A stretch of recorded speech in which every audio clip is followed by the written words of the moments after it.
بسم اللہ الرحمن الرحیم۔ آج کا موضوع ہے خلافِ آدم علیہ السلام۔ حضرت آدم علیہ السلام کا لقب خلیف اللہ ہے۔ جب اللہ تعالیٰ نے حضرت آدم کو اپنی خلافت سے سرفراز فرمانے کا ارادہ فرمایا تو اس سلسلے میں اللہ تعالیٰ اور فرشتوں میں جو مکالمہ ہوا وہ بہت ہی تعجب خیز ہونے کے ساتھ ساتھ نہایت ہی فکر انگیز و عبرت آموز بھی ہے اور جو حسب ذیل ہے۔ اللہ تعالیٰ: اے فرشتوں، میں زمین میں اپنا ایک خلیفہ بنانے والا ہوں جو میرا نائب بن کر زمین میں میرے احکامات نافذ کرے گا۔ ملائکہ: اے باری تعالیٰ، کیا تو زمین میں ایسے شخص کو اپنی خلافت و نیابت کے شرف سے سرفراز فرمائے گا جو زمین میں فساد برپا کرے گا اور قتل و غارت گری سے خون ریزی کا بازار گرم کرے گا۔ اے خداوند تعالیٰ، اس شخص سے تیری خلافت کے حق سے زیادہ تیری خلافت کے حقدار تو ہم ملائکہ کی جماعت ہے، کیونکہ ہم ملائکہ نہ زمین میں فساد پھیلائیں گے نہ خون ریزی کریں گے، بلکہ ہم تیری حمد و ثنا کے ساتھ ساتھ تیری سبوحیت کا اعلان اور تیری قدسیت اور پاکی بیان کرتے رہیں گے۔ اس لیے ہم فرشتوں کی جماعت میں ہی سے کسی کے سر پر اپنی خلافت و نیابت کا تاج رکھ کر اس کو خلیف اللہ کے معزز لقب سے سرفراز فرما۔ اللہ تعالیٰ: اے فرشتوں، آدم علیہ السلام کو خلیفہ بنانے میں جو حکمت اور مصلحتیں ہیں ان کو میں ہی جانتا ہوں، مگر تم گروہ ملائکہ ان حکمتوں اور مصلحتوں کو نہیں جانتے۔ فرشتے باری تعالیٰ کے اس ارشاد کو سن کر اگرچہ خاموش ہو گئے، مگر انہوں نے اپنے دل میں یہ خیال چھپائے رکھا کہ اللہ تعالیٰ خواہ کسی کو بھی اپنا خلیفہ بنا دے مگر وہ افضل و کمال میں ہم فرشتوں سے بڑھ کر نہ ہوگا، کیونکہ ہم ملائکہ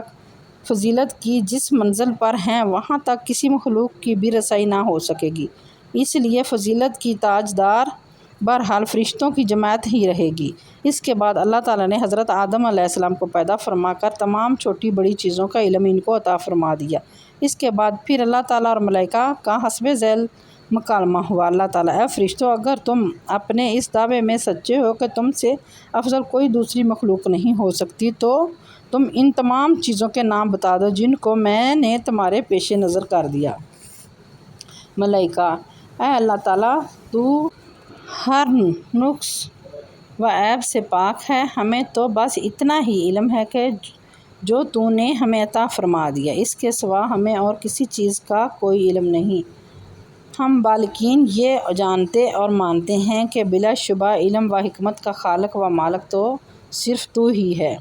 پھر اللہ تعالیٰ نے حضرت آدم علیہ السلام کو مخاطب فرما کر ارشاد فرمایا کہ اے آدم علیہ السلام، تم فرشتوں کو تمام چیزوں کے نام بتا دو جو حضرت آدم علیہ السلام نے تمام اشیاء کے نام اور ان کی حکمت کا علم فرشتوں کو بتا دیا، جس کو سن کر فرشتے متعجب اور حیرت زدہ ہو گئے۔ اللہ تعالیٰ: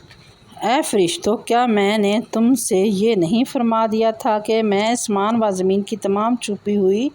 چیزوں کو جانتا ہوں، اور تم جو علانیہ یہ کہتے تھے کہ آدم علیہ السلام فساد برپا کریں گے اس کو بھی میں جانتا ہوں، اور تم جو خیالات اپنے دلوں میں چھپائے ہوئے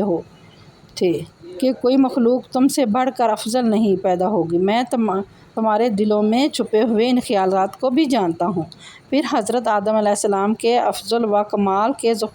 ظہار و اعلان کے لیے اور فرشتوں سے ان کی عظمت و فضیلت کا اعتراف کروانے کے لیے اللہ تعالیٰ نے سب فرشتوں کو حکم فرمایا کہ تم سب حضرت آدم علیہ السلام کو سجدہ کرو۔ چنانچہ سب فرشتوں نے آپ علیہ السلام کو سجدہ کیا، لیکن ابلیس مردود نے سجدے سے انکار کر دیا اور تکبر کیا تو کافر ہو کر مردود بارگاہ ہو گیا۔ اس پورے مضمون کو قرآن مجید نے اپنے طرز و بیان میں اس طرح ذکر فرمایا ہے۔ ترجمہ: اور یاد کرو جب کہ تیرے رب نے فرشتوں سے فرمایا کہ میں زمین میں ایک خلیفہ بنانے والا ہوں، تو فرشتوں نے کہا کہ خداوند، کیا تو زمین میں اس کو بنائے گا جو زمین میں فساد برپا کرے گا اور خون ریزی کرے گا، اور ہمارا حال یہ ہے کہ ہم تیری احمد کی تسبیح پڑھتے ہیں اور تیری پاکی بیان کرتے ہیں۔ تو اللہ تعالیٰ نے فرمایا کہ میں جو کچھ جانتا ہوں تم کو ان باتوں کا علم نہیں۔ اور اللہ تعالیٰ نے حضرت آدم علیہ السلام کو تمام چیزوں کا نام بتا دیا۔ پھر ان چیزوں کو فرشتوں کے روبرو پیش کر کے فرمایا کہ اے فرشتوں، اگر تم اپنے اس دعوے میں سچے ہو تو ان چیزوں کے نام بتا دو۔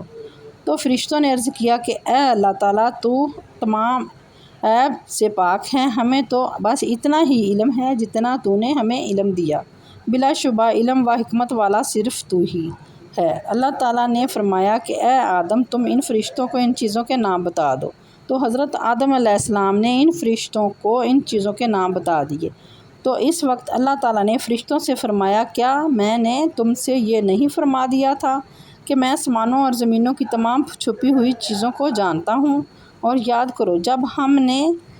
فرشتوں سے کہا کہ تم سب آدم کو سجدہ کرو تو سب نے سجدہ کیا، مگر ابلیس نے انکار اور تکبر کیا اور وہ کافر ہو گیا۔